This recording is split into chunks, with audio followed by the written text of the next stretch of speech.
അബേലി വ്ളോഗ്സിൻ്റെ പുതിയൊരു വീഡിയോയിലേക്ക് ഏവർക്കും സ്വാഗതം. കുറച്ച് തിരക്കും പിന്നെ പനിയൊക്കെ ആയിരുന്നുകൊണ്ട് വീഡിയോ ഇടാൻ പറ്റിയില്ല കേട്ടോ.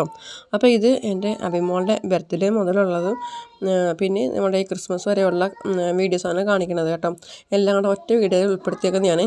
ഇത് ഞാൻ നമ്മുടെ ക്രിസ്മസ് ട്രീയിൽ ഇടാൻ വേണ്ടിയിട്ട് ഓൺലൈൻ വഴി വാങ്ങിയതാണ് കേട്ടോ. അത് നമുക്ക് പുറത്ത് കണക്ഷൻ ഇല്ലെങ്കിൽ നമുക്ക് ഇതുപോലത്തെ ഇത് വാങ്ങുവാണെങ്കിൽ നമുക്ക് ട്രീയിലൊക്കെ ഇടാമല്ലോ, അങ്ങനെ വാങ്ങിയാണ് കേട്ടോ.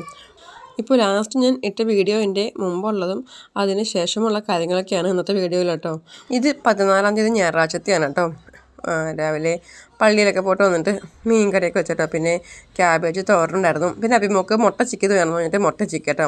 പിന്നെ വൈകിട്ട് യൂണിറ്റിന് പോയപ്പം ഡിസംബർ മാസം ബർത്ത്ഡേ ഉള്ളവരെയൊക്കെ വിഷ് ചെയ്തപ്പം അഭിമോളെ വിഷ് ചെയ്തു. അങ്ങനെ അവിടുന്ന് കൊടുത്ത ആ പൂവും പൂച്ചെണ്ടും ഒക്കെ ഞാൻ വെള്ളത്തെ കൊണ്ട് വെച്ചിരുന്ന് അതിനകത്ത് മുട്ട് ഒരെണ്ണം രാവിലെ അപ്പം വിരിഞ്ഞു കേട്ടോ. അപ്പം അത് കഴിഞ്ഞ് പിറ്റേ ദിവസം രാവിലെ മുറ്റത്തുള്ള വെള്ള പൂക്കളൊക്കെ വെച്ചിട്ട് ഞാനും പോയി വിഷ് ചെയ്തു. ചേട്ടായി ഓൾറെഡി രാവിലെ വിഷ് ചെയ്തായിരുന്നു. ഞാനും അപ്പൂസും കൂടി പൂവൊക്കെ കൊടുത്തിട്ട് ഞങ്ങളും വിഷ് ചെയ്തു കേട്ടോ. അപ്പോൾ അന്ന് അഭിമോൾക്ക് എക്സാം ഉള്ള ദിവസമായിരുന്നേ. അങ്ങനെ അഭിമോള് കളർ ഡ്രസ്സൊക്കെ ഇട്ടാണ് സ്കൂളിൽ പോയി. അപ്പൂസിനെ സ്കൂളിലാക്കിയിട്ട് ഞാനും ചേട്ടായിയുടെ അങ്കമാലി വരെ പോയതാണ് കേട്ടോ. ഷോപ്പിംഗ് ഉണ്ടായിരുന്നു, ക്രിസ്മസിൻ്റെതായിട്ടുള്ളതും പിന്നെ ബർത്ത്ഡേതായിട്ടുള്ളതും. അത് കഴിഞ്ഞിട്ട് പിന്നെ യുദാപുരം പോയി. അപ്പോൾ യുദാശ്ലിഹയുടെ ദിവസമായിട്ടുള്ള വ്യാഴാഴ്ച തന്നെയാണ് ഇത്തവണ അഭിമോളുടെ ബർത്ത്ഡേ വന്ന് നിൽക്കുന്നത്. അങ്ങനെ യുദാപുരം പോയി അഭിമോളുടെ പേരിൽ നൊവേനയ്ക്ക് പൈസയൊക്കെ കൊടുത്തിട്ട് ഞങ്ങൾ കഞ്ഞിയൊക്കെ കുടിച്ചിട്ട് ഞങ്ങൾ തിരിച്ച് വീട്ടിൽ പോകുന്നു കേട്ടോ. എന്നിട്ട് വന്നിട്ട് രാത്രിയിൽ അഭിമോൾക്ക് കേക്കൊക്കെ വാങ്ങിക്കൊണ്ട് വന്നു. പിന്നെ ഉള്ള ചെറിയൊരു ഡെക്കറേഷനൊക്കെ ചെയ്ത് ഞങ്ങൾ കേക്കൊക്കെ കട്ട് ചെയ്തു. ബർത്ത്ഡേ സ്പെഷ്യൽ മാഞ്ഞാലി ബിരിയാണി ആയിരുന്നേ. അപ്പാപ്പനും അമ്മമ്മയും കൂടി ഇല്ലാത്ത കാരണം രണ്ടുപേരെയും വീഡിയോ കോൾ ചെയ്ത് കാണിച്ചു കേട്ടോ. അതിനുശേഷം ചേച്ചിയും അനിയനും കൂടെ പോയി ക്രിസ്മസ് ട്രീ കേക്ക് ഉണ്ടാക്കി കേട്ടോ. ഇത് പിറ്റേ ദിവസം രാവിലെ അബിക്ക് സ്കൂളിൽ ക്രിസ്മസ് പ്രോഗ്രാമൊക്കെ ഉള്ള ദിവസമാണ് കേട്ടോ. പിന്നെ ഇതൊക്കെ നമ്മുടെ അഭിമോളിൽ ഒരിക്കൽ പയറ് പാകിട്ട് ഉണ്ടായ പയറുകളാണ് കേട്ടോ. പിന്നെ കുറച്ച് പച്ചമുളകും ഉണ്ടായിട്ടുണ്ട്.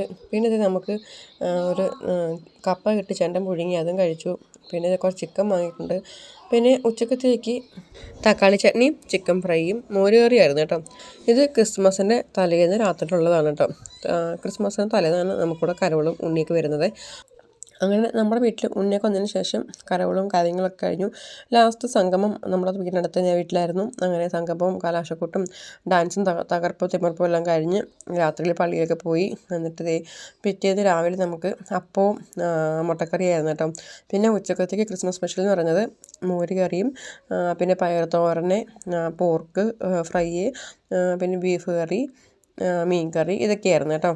ഈ ഓണത്തിനൊക്കെ കുറേ കറികളൊക്കെ ഉണ്ടാക്കുന്ന പോലെ ഈ ഈസ്റ്റർ ക്രിസ്മസിനൊക്കെ കുറേ കറികളുണ്ടാവുമല്ലോ.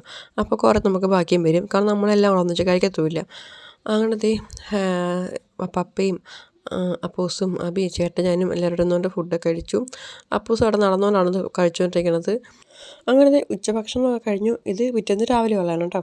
അപ്പവും ബീഫ് കറിയായിരുന്നു രാവിലെ. അപ്പോൾ രാവിലത്തെ കാപ്പുകൂടിയൊക്കെ കഴിഞ്ഞിട്ട് ചേട്ടയുടെ മമ്മിയുടെ വീട്ടിൽ പോയേക്കുവാണ്. അവിടുത്തെ അമ്മാമ്മയും സുഖമില്ലാണ്ട് ഇരിക്കുകയാണ്. അപ്പോൾ പപ്പേനെയും കൂട്ടി ഞങ്ങളെല്ലാവരും കൂടെ ക്രിസ്മസിന് പിറ്റേന്ന് ബ്രേക്ക്ഫാസ്റ്റൊക്കെ കഴിഞ്ഞിട്ട് ഞങ്ങൾ മമ്മിയുടെ വീട്ടിൽ പോയി കേട്ടോ. അങ്ങനെ അവിടെ പോയി അവിടെ അമ്മാമ്മയ്ക്കും അപ്പൂസും അബിയും കൂടി കേക്കൊക്കെ കൊടുത്ത് അവിടുന്ന് കേക്കൊക്കെ കട്ട് ചെയ്ത് അവിടുന്ന് ഫുഡൊക്കെ കഴിച്ചിട്ട് ഞങ്ങൾ തിരിച്ചത് മലയാറ്റൂർ നക്ഷത്രതടാകം കൂടിയാണ് വന്നത്. പക്ഷേ അത് പകൽ കണ്ടതുകൊണ്ട് വലിയ ഭംഗിയില്ല. രാത്രിയിൽ കാണുന്നതാണ് രസം കേട്ടോ. മലയാറ്റൂർ കാർണിവലും ഉണ്ട്. നക്ഷത്രതടാകം കണ്ട് ആസ്വദിക്കണമെന്നുണ്ടെങ്കിൽ രാത്രിയിൽ ആ ലൈറ്റ് വെട്ടം കാണാനായിട്ട് വരണം. അപ്പോഴാണ് കാണാൻ ഭംഗി. അങ്ങനെ വീഡിയോ ഞാനിവിടെ നിർത്തുവാണ്. അടുത്ത വീഡിയോ ആയിട്ട് നമുക്ക് അടുത്ത വർഷം കാണാം. അതുവരേക്കും ബൈ ബൈ.